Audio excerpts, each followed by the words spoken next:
Hello students, welcome to your 6th NCERT history video class. This is 7th chapter part 2.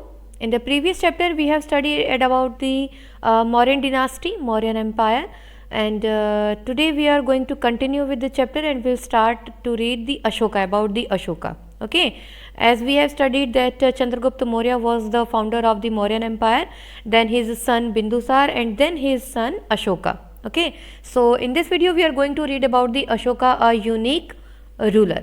तो अशोका की जब हम बात करते हैं तो मौर्यन एम्पायर के जो हैं फेमस मौर्यन रूलर रहे हैं. He was the first ruler who try to take this is message to the people through inscriptions. This is very important कि उन्होंने उनके जो भी मैसेजेस थे उनको इंस्क्रिप्शंस के थ्रू लोगों तक पहुंचाया. And these inscriptions were written in the Prakrit language. Okay, Prakrit भाषा जो है उसमें लिखे गए थे. And the script was Brahmi. This is very much important, you have to keep it in mind. तो ब्रह्मी स्क्रिप्ट थी उन इंस्क्रिप्शंस की और लैंग्वेज कौन सी थी? प्राकृत थी. ओके, और जब हम ये बात करते हैं अशोका का जो किंगडम था वो किस समय का था? 269 BC की हम बात करते हैं. क्लियर? अब हम बात करते हैं अशोकाज वॉर इन कलिंगा. कलिंगा जो आज के समय का उड़ीसा है. ओके, जो आज का समय का उड़ीसा है वही उस समय हम कलिंगा कह रहे थे. ठीक, जब ये आप मैप में देखेंगे तो आपको ये क्लियर हो जाएगा. सो यहाँ पर हम देखेंगे कि जो कलिंगा की जो लड़ाई थी, जो अशोका अपने एरिया को एक्सपेंड करते चला जा रहा था, लेकिन कलिंग के युद्ध से इट वॉज सो हॉरिफाइड, वो इतने परेशान हो गए थे, इतने दुख उनको हुआ, the violence and bloodshed, that he decided not to fight any more wars. यानी कि उन्होंने और ज़्यादा लड़ाइयाँ लड़ने के लिए मना कर दिया कि नहीं, इतना जो खून खराबा हो रहा है, लोग मर रहे हैं, इतना दुख जो है वो लोगों के अंदर फैल गया है, ये किस काम का है ना. तो उन्होंने कलिंग के बाद से ही जो है युद्ध लड़ने यानी कि वॉर लड़ने जो है वो छोड़ दी. He is the only king in the history of the world who gave up conquest after winning a war. वो अकेले जो संसार में एकमात्र ऐसे राजा रहे हैं जो युद्ध जीतने के बाद जो है इन्होंने बाकी के एरियाज़ को कन्क्वेस्ट करना, जीतना बंद कर दिया. ओके, तो ये जो कलिंग की लड़ाई है, जैसा कि हमने पढ़ा कि Ashoka was interested in inscriptions, जो अपने मैसेजेस थे उन्होंने इंस्क्रिप्शंस के थ्रू जो है वो भिजवाए हैं. तो ऑलमोस्ट 40 इंस्क्रिप्शंस जो हैं वो हमें इनके मिलते हैं. ओके, 40 लगभग इंस्क्रिप्शन जो है हमें अलग अलग जगहों से हमें मिलते हैं. अभी हमने पिछले वीडियो में चीज़ें पढ़ी थी और इनमें से जो 14 इंस्क्रिप्शंस हैं वो माने जाते हैं मेन. ओके, बड़े जो हम कहते हैं, और इन्हीं का जो 13th इंस्क्रिप्शन था उसमें हमें जो कलिंग वार के बारे में है वो सब जो भी मैसेज इन्होंने देना चाहा अशोका ने वो हमें मिलता है. ओके, सो 8 years after becoming king, 8 years यानी कि कब बने थे? 269 हमने पढ़ा, तो क्या हो गया ये 261, यानी कि जो कलिंगा की जो लड़ाई है 261 BC की ये बात हो रही है. ओके, तो 8 years after becoming king I conquered Kalinga.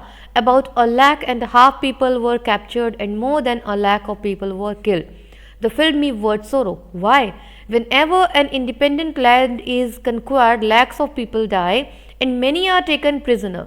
Brahmins and monks also die. यानी कि जब भी कोई लड़ाई होती है तो लाखों लोग मरते हैं, लाखों लोगों को जेल में डाला जाता है, अनेक ब्राह्मण हैं, संत महात्मा हैं, वो भी मारे जाते हैं, जो रिश्तेदार हैं, दोस्त हैं, वो सब जो हैं गुलाम बन जाते हैं, दुख में लोग भर जाते हैं. That is why I am sad, और इसी से मैं बहुत ज़्यादा दुखी हूँ और मैंने निश्चय किया है. I have decided to observe Dhamma.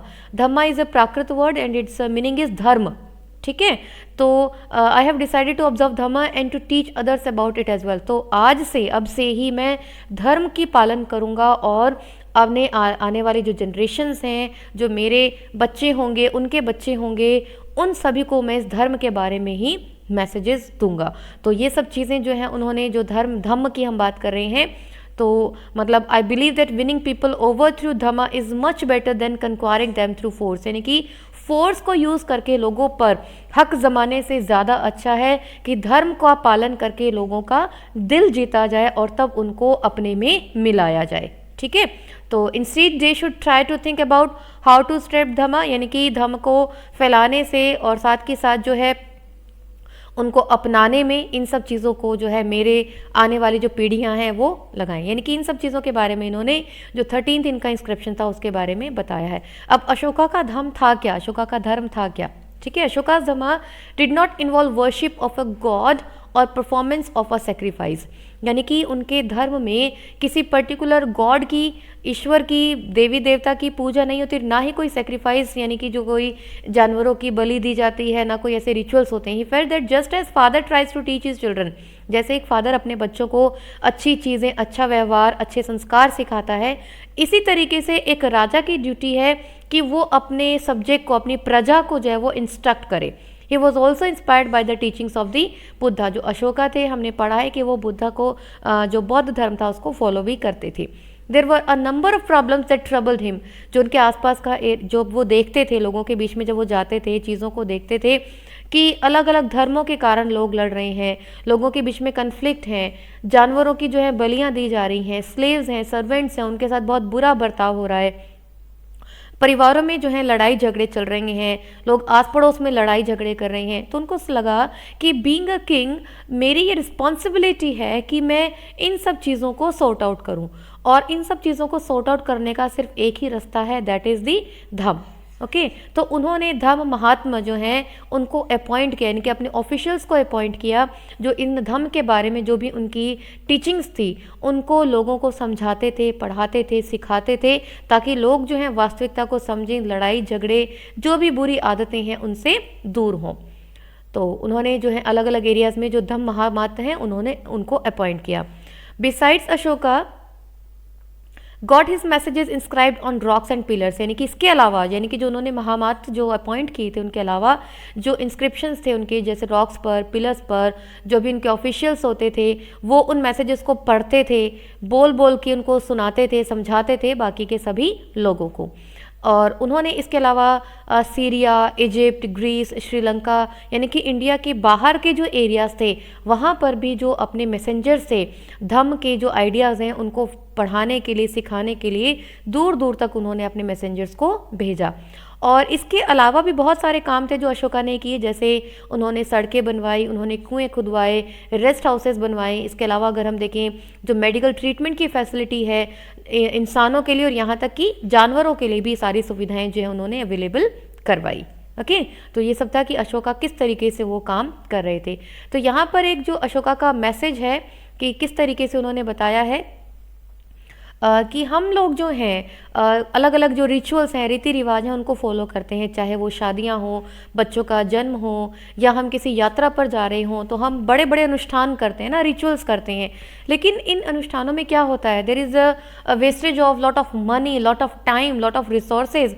So instead of these rituals we need to follow other practices. हमें दूसरी जो आदतें हैं वो प्रैक्टिस में लानी चाहिए जिससे सबका भला हो। जैसे अब वो आदतें क्या क्या हैं, क्या क्या वो ट्रेडिशन हमें फॉलो करने चाहिए, या क्या रिचुअल्स, क्या नई जो ट्रेडिशन है वो हमें अपनाने चाहिए। अब वो क्या क्या है देखो, being gentle with slaves and servants, respecting one's elders, treating all creatures with compassion, सबके साथ दया भाव रखना, बड़ों का रिस्पेक्ट करना, सभी जो भी चाहे गुलाम हैं चाहे वो सर्वेंट हैं उनके साथ अच्छा व्यवहार करना, जो ब्राह्मण्स हैं, मोंक्स हैं, उनकी सेवा करना। और सबसे बड़ी बात जो हम लोग करते हैं कि अपने रिलीजन को दूसरे के रिलीजन से बेहतर बताना, ये हमें बिल्कुल भी नहीं करना चाहिए, because we should respect the others religion. तो यहाँ पर जो हम सेक्युलर की बात करते हैं ना, जो हमारा कॉन्स्टिट्यूशन है वहाँ पर सेक्युलर वर्ड आया है ना, धर्मनिरपेक्ष, तो देखो ये एंशियंट टाइम से ही चला आ रहा है ना, कि हमें सभी धर्मों को जो है रिस्पेक्ट देना चाहिए। ठीक है, if one praises one's own religion while criticizing another's, one is actually doing greater harm to one's own religion। यानी कि अगर हम ऐसा करते हैं, हम अपने धर्म को दूसरे के धर्म से श्रेष्ठ बताते हैं, तो वास्तव में क्या कर रहे हैं, हम अपने ही रिलीजन का, अपने ही बिलीफ का नुकसान कर रहे हैं। क्यों?